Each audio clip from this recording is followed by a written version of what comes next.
ओम नमो भगवते वासुदेवाय।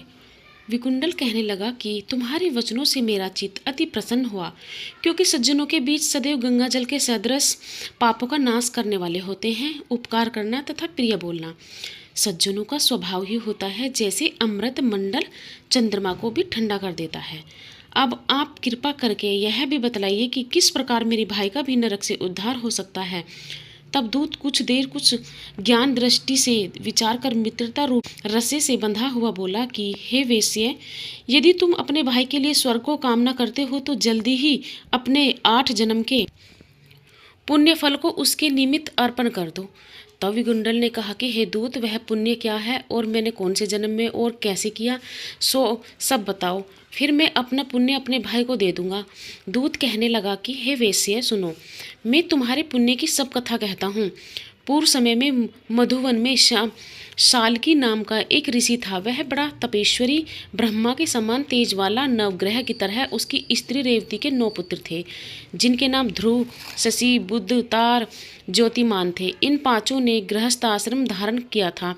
निर्मोह, जीत माया, ध्याननिष्ठ और गुणन, यह चारों संन्यास ग्रहण वन में रहने लगे। यह शिखा सूत्र से रहित पत्थर और सोने को समान समझते थे, और कोई अच्छा या बुरा उनको अन्न देता वही खा लेते, और कोई कैसा भी कपड़ा दे देता उसी को ही पहन लेते थे। सदैव ब्रह्मा के ही ध्यान में लगे रहते। इन चारों ने व्रत, शीत, निद्रा और आहार सबको जीत लिया। बस चर अचर और विष्णु रूप समझते हुए मौन धारण करके संसार में विचरते थे। ये चारों महात्मा तुम्हारे घर आए। जब तुमने मध्याह्न के समय भूखे प्यासे इनको आंगन में देखा तो तुमने गदगद कंठ से आंखों में आंसू भरकर इनको नमस्कार करके बड़ा आदर सत्कार किया। इनके चरणों को धोकर बड़े प्रेम से तुम इनसे कहने लगे कि आज मेरे अहो भाग्य है, आज मेरा जन्म सफल हुआ, मुझ पर भगवान प्रसन्न हुए, मैं सनाथ हुआ, मेरे माता पिता, पत्नी, पुत्र, गो आदि सभी धन्य हैं जो मैंने हरि के सदर्शन आपके दर्शन किए। सो हे वैसे इस प्रकार तुमने श्रद्धा से उनका पूजन किया और चरण धोकर जल को मस्तक में लगाया। फिर विधि पूर्वक पूजन करके तुमने इन सन्यासों को भोजन कराया। इन सन्यासियों ने भोजन करके रात को तुम्हारे घर में विश्राम किया और ब्रह्मा के ध्यान में लीन हो गए। इन सन्यासियों के सत्कार से जो तुम्हें पुण्य मिला सो मैं भी कहने में समर्थ हूँ, क्योंकि सब भूतों में प्राणी श्रेष्ठ है। प्राणियों में बुद्धि वाले, बुद्धि वाले में मनुष्य, मनुष्यों में ब्राह्मण, विधानों में पुण्यात्मा और पुण्यात्माओं में ब्रह्मज्ञानी सर्वश्रेष्ठ है। ऐसी ही संगति से बड़े बड़े पाप नष्ट हो जाते हैं। यह पुण्य तुमने अपने 8वें जन्म में किया था। सो यदि तुम अपने भाई को नरक से मुक्त करना चाहते हो तो यह पुण्य दे दो। सो दूत के ऐसे वचन सुनकर उसने प्रसन्न चित्त से अपना पुण्य अपने भाई कुंडल को दे दिया और वह नरक से मुक्त हो गया और दोनों भाई देवताओं से पूजित किए गए। अब दूत अपने स्थान को चला गया। इस प्रकार वेश्य के पुत्र विकुंडल ने अपना पुण्य देकर अपने भाई को नरक की यातना से छुड़वाया। सो हे राजन, जो कोई इस इतिहास को पढ़ता या सुनता है वह 1000 गोदान का फल प्राप्त करता है। कार्तवीर्य जी बोले कि हे प्रिय श्रेष्ठ, किस प्रकार एक वेश्या माघ स्नान के पुण्य पाप से मुक्त होकर दूसरे के साथ स्वर्ग को गया, सो मुझसे कहिए। तब तदादित्य जी कहने लगे कि जल स्वभाव से ही उज्जवल, निर्मल, शुद्ध, मलनाशन और पापों को धोने वाला है। जल सब प्राणियों को पोषण देने वाला है, ऐसा वेदों ने कहा है। मगर सूर्य माघ मास में गौ के पैर डूबने योग्य जल में भी स्नान करने से मनुष्य स्वर्ग को प्राप्त होता है। यदि सारा मास स्नान करने में आसक्त हो तो 3 दिन ही स्नान करने से पापों का नाश होकर स्वर्ग प्राप्त होता है। चाहे दिन होने में थोड़ा ही दान करे या वह भी धनी और दीर्घायु होता है। 5 दिन स्नान करने से चंद्रमा के सदृश शोभायान होता है। इसलिए अपना शुभ चाहने वालों को माघ में बाहर स्नान करना चाहिए। अब माघ में स्नान करने वालों के नियम कहता हूँ। अधिक भोजन का उपयोग नहीं करना चाहिए, भूमि पर सोना चाहिए, भगवान की त्रिकाल पूजा करनी चाहिए, ईंधन, वस्त्र, कंबल, जूता, कुमकुम, धृत, तेल, कपास, रुई, वस्त्र तथा अन्न का दान करना चाहिए। दूसरे की अग्नि न तपे, ब्राह्मण दान न ले और मास के अंत में ब्राह्मणों को भोजन करावे और उसको दक्षिणा दे तथा एकादशी के नियम से माघ स्नान का उद्यापन करे। भगवान से प्रार्थना करे कि हे देव, इस स्नान का मुझको यथोसक्त फल दीजिए, मौन रहकर इस मंत्र का उच्चारण करें। फिर भगवान का स्मरण करें। जो मनुष्य श्री गंगा जी के माघ मास में स्नान करते हैं वे 4000 युग तक स्वर्ग में ही गिरते हैं। जो कोई माघ मास में गंगा और यमुना का स्नान करता है वह प्रतिदिन 1000 स्वर्ण मुद्रा दान का फल प्राप्त करता है तथा 1000 कपिला गो के दान का फल पाता है। दत्तात्रेय जी कहने लगे कि हे राजन, प्रजापतियों ने पापों के नाश के लिए प्रयाग तीर्थ की रचना की। सफेद गंगा जी और काली यमुना जी के जल की धारा में स्नान का महात्म्य भली प्रकार सुनो। जो इस संगम में माघ मास में स्नान करता है वह गर्भ योनि में नहीं आता। माघ मास में प्रयाग में स्नान करने से मनुष्य अच्छे भोगों को भोगकर ब्रह्मा को प्राप्त होता है। माघ मास तथा मकर के सूर्य में जो प्रयाग में स्नान करता है उसके पुण्यों की गिनती चित्रगुप्त भी नहीं कर सकता। 100 वर्ष तक निराहार रहकर जो पुण्य प्राप्त होता है वही फल माघ मास में प्रयाग में स्नान करने से होता है। जो फल 100 वर्ष तक योगाभ्यास करने से मिलता है, जैसे सर्प पुरानी कांचली को छोड़कर नया रूप ग्रहण कर लेता है, वैसे ही माघ मास में स्नान करने से मनुष्य पापों को छोड़कर स्वर्ग को प्राप्त होता है। परंतु गंगा यमुना के समीप संगम में स्नान करने से हजारों गुना फल मिलता है। हे राजन, जिसको अमृत कहा है वह त्रिवेणी ही है। ब्रह्मा, शिव, रुद्र, आदित्य, मरुतगण, गंधर्व, लोकपाल, यक्ष, ग्राहक, किन्नर अनिमादि गुणों से सिद्ध तत्वज्ञानी ब्रह्मानी, पार्वती, लक्ष्मी, सची, नैना, दिति, अदिति, संपूर्ण देव, पत्नियां तथा नागों की स्त्रियां, धृताची, मेनका, उर्वशी, रंभा, तिलोक्षमा, अप्सरा गण और सब पितर, मनुष्यगण कलयुग में गुप्त और सतयुग में प्रत्यक्ष, सब देवता माघ मास में स्नान करने के लिए आते हैं। इन दिनों माघ मास में प्रयाग में स्नान करने से जो फल मिलता है वह ईश्वर ही कह सकता है, मनुष्य में कहने की शक्ति नहीं है। हजारों अश्वमेघ यज्ञ करने से भी वह फल प्राप्त नहीं होता जो पूर्व समय में कांचन मालिनी के इन स्नान का सफल राक्षस को दिया था इससे वह पापी मुक्त हो गया था। कार्तवीर्य कहने लगा कि हे भगवान, वह राक्षस कौन था और कांचन मालिनी कौन थी? उसने अपना धर्म कैसे दिया और उनका साथ कैसे हुआ? हे ऋषि, अत्रि की संतानों के सूर्य, यह कथा सुनाकर मेरा कौतूहल दूर कीजिए। दत्तात्रेय जी कहने लगे कि हे राजन, इस पुरातन विचित्र इतिहास को सुनो। कांचन मालिनी नाम की एक सुंदर अप्सरा थी जो माघ मास में प्रयाग में स्नान करके कैलाश पर जा रही थी। तब उसको मार्ग में जाते हुए हिमालय के कुछ से एक घोर राक्षस ने देखा। उस सोने जैसी तेज वाली सुंदर कटी वाली और पियपन पोधर वाली सुंदर अप्सरा को देखकर उस राक्षस ने कहा कि हे सुंदरी, तुम कौन हो और कहाँ से आ रही हो?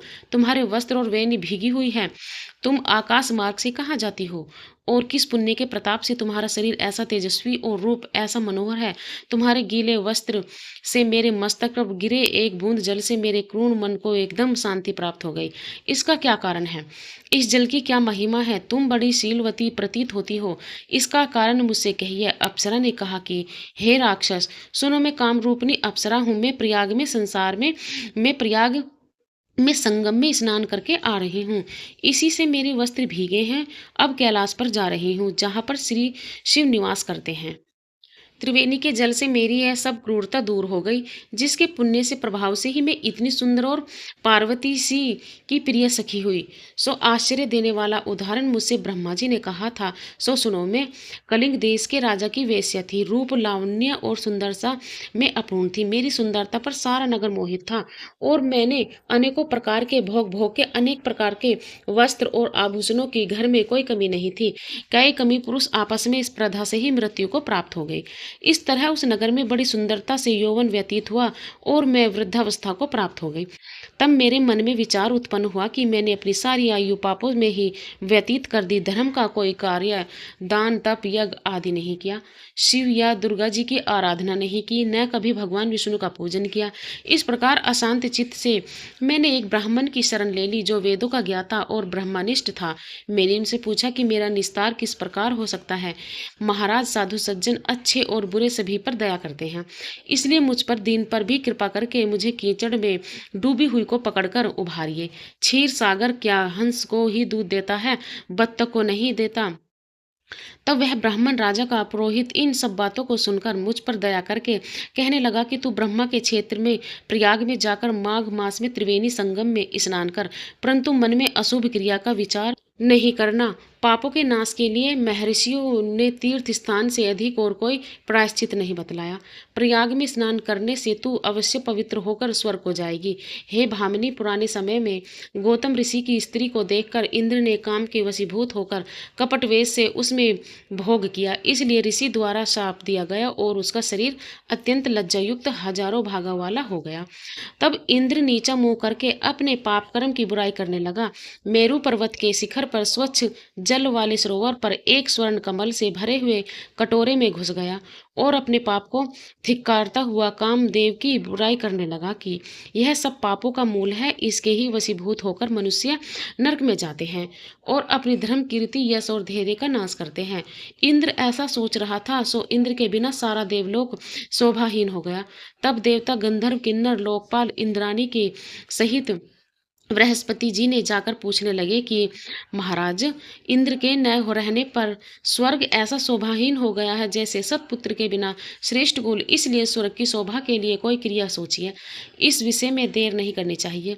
तब बृहस्पति जी कहने लगे कि इंद्र ने बिना सोचे विचारे कर्म किया है, उसका फल भोग रहा है, सो वह कहाँ है, मैं ये सब जानता हूँ। फिर गुरुजी ने सबको साथ लेकर स्वर्ण कमलों से युक्त बड़े सरोवर में इंद्र को देखा, जिसका मुख मलिन और आंखें बंद थी। तब इंद्र ने बृहस्पति जी के चरणों को पकड़कर कहा कि इस पाप से उद्धार करके आप मेरी रक्षा कीजिए। तब बृहस्पति जी ने इंद्र से कहा कि प्रयाग में स्नान करने से ही तुम पाप मुक्त हो जाओगे। तब इंद्र सहित सबने ही प्रयाग में जाकर संगम में स्नान किया और त्रिवेणी स्नान से इंद्र पाप मुक्त हो गए।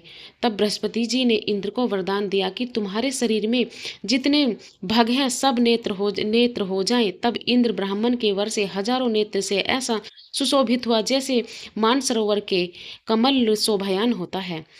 अप्सरा कहने लगी कि हे राक्षस, वह ब्राह्मण कहने लगा कि इंद्र इस प्रकार अपनी अमरावतीपुरी को गया, सो हे कल्याणी, तुम भी देवताओं से सेवा किए जाने वाले प्रयाग में माघ मास में स्नान करने से निष्पाप होकर स्वर्ग में जाओगी। सो मैंने उस ब्राह्मण के यह वचन सुनकर उसके पैरों पड़कर प्रणाम किया और घर में जाकर सब भाई बांधव नौकर चाकर धनाधिक त्याग कर शरीर को नष्ट होने वाली वस्तुएं समझकर घर से निकली और माघ मास में गंगा यमुना के संगम पर जाकर स्नान किया। सो हे निशाचर, 3 दिन के स्नान से मेरे सब पाप नष्ट हो गए और 27 दिन के पुण्य से देवता हो गई और पार्वती जी की सखी होकर सुख निवास करती हुई। इसलिए मैं प्रयाग के महात्म्य को याद करके सब देवताओं के सहित माघ मास में प्रयाग स्नान करती हूँ। सो मैंने अपना ऐसा वृतांत तुमसे कहा, तुम भी इस योनि में पड़ने और ऐसे क्रूप होने का सब कारण कहो। तुम्हारी दाढ़ी और मूछें बहुत बड़ी बड़ी हो गई हैं और पर्वत की गुफा में वास करते हो। निशाचर कहने लगा कि हे भद्रे सज्जनों से गुप्त बात करने में कोई हानि नहीं होती। मुझको अब कोई संशय नहीं हो रहा कि मेरा उद्धार तुमसे ही होगा। सो मैं अपना सब वृतांत तुमसे कहता हूँ।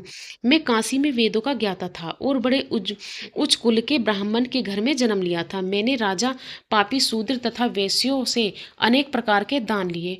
मैंने दान लेने में चांडाल को भी नहीं छोड़ा। उस जन्म में मैंने कोई भी धर्म नहीं किया, वहीं पर मृत्यु को प्राप्त हो गया। तीर्थ स्थान पर मरने के कारण नरक में नहीं गया। पहले 2 बार गिद्ध योनि में, 3 बार व्याघ्र योनि में, 2 बार सर्प योनि में, 1 बार उल्लू की योनि में और अब 10वीं बार राक्षस हुआ हूँ और 75,000 वर्ष से इसी योनि में हूँ। इस स्थान को 3 योजन तक मैंने जंतुहीन कर दिया है।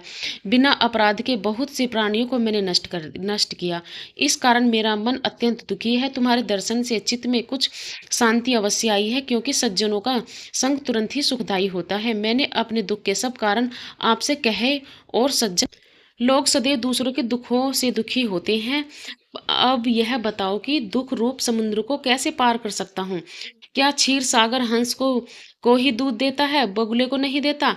तदादित्य जी कहने लगे। इस प्रकार उसके वचन सुनकर कंचन मालिनी कहने लगी कि हे राक्षस, मैं अवश्य तुम्हारा कल्याण करूंगी। मैंने दृढ़ प्रतिज्ञा की है कि तुम्हारी मुक्ति के लिए प्रत्ययन करूंगी। मैंने बहुत बार प्रयाग में माघ स्नान किया है। वेद जानने वाले ऋषियों ने दुखी को दान देने की प्रशंसा की है। समुद्र में जल बरसाने से क्या लाभ? प्रयाग में स्नान करने का एक बार का फल तुम्हें देती हूँ, उसी से तुमको स्वर्ग की प्राप्ति होगी। इसके फल का अनुभव मैं कर चुकी हूँ। तब उस अप्सरा ने अपने गीले वस्त्र का जल निचोड़कर जल को हाथ में लेकर माघ स्नान से फल को उस राक्षस को अर्पण किया। उसी समय पुण्य प्राप्त करके वह राक्षसी शरीर को छोड़कर तेजमय सूर्य सदृश देवता रूप हो गई। आकाश में विमान पर चढ़कर अपनी कांति से चारों दिशाओं को प्रकाशित करता हुआ कांचन मालिनी की प्रशंसा करता हुआ शोभायमान हुआ और कहने लगा कि ईश्वर ही जानता है तुमने कितना उपकार मुझ पर किया। अब भी कृपा कुछ भिक्षा दो जिससे मैं कभी पाप न करूं, कुछ शिक्षा दो जिससे मैं कभी पाप न करूं। अब मैं तुम्हारी आज्ञा पाकर स्वर्ग में जाऊंगा। तब कंचन मालिनी ने कहा कि सदैव धर्म की सेवा करो, काम रूपी शत्रु को जीतो, दूसरों के गुण तथा दोषों का वर्णन मत करो, शिव और वासुदेव का पूजन करो, इस देह का मोह मत करो, पत्नी पुत्र धनादि की ममता त्यागो, सत्य बोलो, वैराग्य भाव धारण कर योगी बने बने तुमसे यह धर्म के लक्षण कहे। अब तुम देवता रूप होकर शीघ्र ही स्वर्ग को जाओ। तदात्रेय जी कहने लगे कि इस प्रकार गंधर्वों से सेवित वह राक्षस कांचन मालिनी को नमस्कार करके स्वर्ग को गया और देव कन्याओं ने कहा कि आकर कांचन मालिनी पर पुष्पों की वर्षा की और प्रेम पूर्वक कहा कि हे भद्रे, तुमने राक्षस का उद्धार किया। इस दुष्ट के डर से कोई भी इस वन में प्रवेश नहीं करता था। अब हम निडर होकर विचरेंगे। इस प्रकार कांचन मालिनी का उस राक्षस का उद्धार करके प्रेम पूर्वक देव कन्याओं से क्रीड़ा करते हुए शिवलोक को गई। श्री वशिष्ठ जी ऋषि कहने लगे, हे राजन, मैंने तदात्रेय जी द्वारा कहा माघ मास महात्म्य कहा। अब माघ मास के स्नान का फल सुनो। हे परंतप, माघ मास स्नान सब यज्ञों व्रतों का और तपों का फल देने वाला है। माघ मास स्नान करने वाले स्वयं तो स्वर्ग में जाते ही हैं, किंतु उनके माता और पिता दोनों के कुलों को भी स्वर्ग प्राप्त होता है। माघ मास में स्नान करने वाले दुराचारी और कुकर्मी मनुष्य भी पापों से मुक्त हो जाते हैं और इस मास में हरि का पूजन करने वाले पाप समुदाय से छुटकर भगवान के शरीर वाले हो जाते हैं। यदि कोई आलस्य में भी माघ में स्नान करता है, उसके भी सब पाप नष्ट हो जाते हैं। गंधर्व कन्याएं राजा के श्राप से भयंकर काल को भोगती हुई लोमस ऋषि के वचन से माघ में स्नान करने से पापों से छूट गई। यह वार्ता सुनकर राजा दिलीप विनय से पूछने लगा कि गुरुदेव, ये कन्याएं किसकी थीं? इनको कब और कैसे श्राप मिला? उनके नाम क्या थे? ऋषि के वाक्य से कैसे श्राप मुक्त हुई और उन्होंने कहाँ पर स्नान किया? आप विस्तार पूर्वक सब कथा कहिए। वशिष्ठ जी कहने लगे, हे राजा, जैसे अरणि से स्वयं अग्नि उत्पन्न होती है, वैसे ही यह कथा धर्म और संतान उत्पन्न करती है। हे राजन, सुख संगीत नामक गंधर्व की कन्या का नाम विमोहिनी था। सुशीला तथा स्वर द्विवेदी की सुम्बरा, चंद्रकांत की सुतारा तथा सुप्रभा की कन्या चंद्रिका के ये 5 सब समान आयु वाली तथा चंद्रमा की जैसी कांति वाली और सुंदर थी। जैसे रात्रि को चंद्रमा शोभायमान होता है, वैसे ही पुष्प की कलियों के समान खिली हुई ये अप्सराएं थी। ऊंचे पयोधर वाली पद्मिनी वैशाख मास की कामिनी यौवन दिखाती हुई नवीन पत्तों वाली लता के सदृश गोरे रंग, सोने के सदृश चमकती हुई और सोने के अलंकारों से सुशोभित सुंदर वस्त्र धारण करे हुए, अनेक प्रकार के गाने और वीणा, अन्यथा बांसुरी तथा दूसरे बाजे बजाने में प्रवीण और ताल स्वर तथा नृत्य कला में निपुण थी। इस प्रकार वे कन्याएं क्रीड़ा करती हुई कुबेर के स्थान में विचरती। एक समय कौतुक वंश माघ मास में एक वन से दूसरे वन में विचरती हुई मंदिर के पुष्प तोड़कर सरोवर पर गौरी पूजा के लिए गई। स्वच्छ जल के सरोवर पर स्नान करके वस्त्र धारण करे, मोनहो बालू मिट्टी की गरी बनाकर चंदन कपूर कुमकुम और सुंदर कमलों से उपचार सहित पूजन करके वे 5 कन्याएं ताल नृत्य करने लगी। फिर ऊंचे गंधार स्वर में सुंदर गीत गाने लगी। जब ये कन्याएं गाने और नाचने में लीन थी, तो उस अछोद नामक उत्तम तीर्थ में वेद निधि नाम के मुनि के पुत्र अग्निप ऋषि स्नान को गए। वह युवा ऋषि सुंदर मुख, कमल सदृश नयन, विशाल छाती, सुंदर भुजाओं वाला, दूसरे कामदेव के समान था। शिखा सहित दंड लिए, मृग चर्म ओढ़े, यज्ञोपवीत धारण किए हुए था। उसको देखकर 5 कन्याएं मुग्ध हो गई और उनका रूप एवं यौवन देखकर कामदेव से पीड़ित हो देखो देखो ऐसा कहती हुई उन ब्राह्मण के चित्त में कामदेव का कर उत्पन्न करने लगी और आपस में विचार करने लगी कि यह कौन है? रति रहित होने से कामदेव नहीं, एक होने से अश्वनी कुमार नहीं, यह कोई गंधर्व या किन्नर था, कामरूप धारण कर कोई सिद्ध या किसी ऋषि का श्रेष्ठ पुत्र था। मनुष्य है कोई भी हो, ब्रह्मा जी ने इसको हमारे लिए बनाया है। जैसे पूर्व कर्म के प्रभाव से संपत्ति प्राप्त होती है, वैसे ही गौरी जी ने हम कुमारियों के लिए श्रेष्ठ वर दिया है। और आपस में यह तुम्हारा वर है या मेरा, अथवा सबका, ऐसा कहने लगी। जिस समय उस ऋषि पुत्र ने अपनी मध्याह्न की क्रिया करके ऐसे वचन सुने तो वह सोचने लगा कि यह तो बड़ी समस्या उत्पन्न हो गई। ब्रह्मा, विष्णु, महेश आदि देवता तथा बड़े योगीश्वर भी स्त्रियों के भ्रम जाल में मोहित हो गए हैं। इनके क्षिप्न बाणों से किसका मन रूपी हिरण घायल नहीं हो सकता। तब तक नीति और बुद्धि रहती है, तब तक पाप से भय करता रहता है। जब जब तप की गंभीरता रहती है, तब यम विधि का पालन होता है। तब तक मनुष्य स्त्रियों के कामरूपी बाणों से बींधा नहीं जाता। ये मुझे उत्तम और मुग्ध कर रही है कि किन गुणों से धर्म की रक्षा हो सकती है। स्त्रियों के मांस, रक्त, मल मूत्र से बने घृणित और अशुद्ध शरीर में कामी लोग की सुंदरता की कल्पना करके रमण कर सकते हैं। शुद्ध बुद्धि वाले महात्माओं ने स्त्रियों के पास रहना कष्टकारक कहा है। सो जब तक यहाँ पास आवे घर चले जाना चाहिए। अतः जब तक वह उसके पास आई, वह योग बल से अंतर्ध्यान हो गया। ऋषि पुत्र के ऐसे अद्भुत कर्म देखकर वह चकित होकर डरी हुई चारों तरफ देखने लगी और आपस में कहने लगी कि यह क्या इंद्रजाल था। सो देखते ही देखते विलीन हो गया और वह विरह की अग्नि में जलने लगी और कहने लगी कि हे कांत, तुम हमको छोड़कर कहाँ चले गए? क्या तुमको ब्रह्मा ने हमको विरह रूपी अग्नि में जलाने के लिए ही बनाया था? क्या तुम्हारा चित्त दया रहित है जो हमारा चित्त दुखाकर चले गए? क्या तुमको हमारा विश्वास नहीं? क्या तुम कोई मायावाई हो? बिना किसी अपराध के हम लोगों पर क्यों क्रोध करते हो? हे हृदयेश्वर, तुम्हारे बिना हम नहीं जीवेंगे। जहाँ पर आप गए हो हमें शीघ्र ही ले चलो, हमारा संताप हरो और हमको दर्शन दो। दया करो, सज्जन लोग किसी का नाश नहीं देखते। ओम नमो भगवते वासुदेवाय। आगे की कथा कल होगी।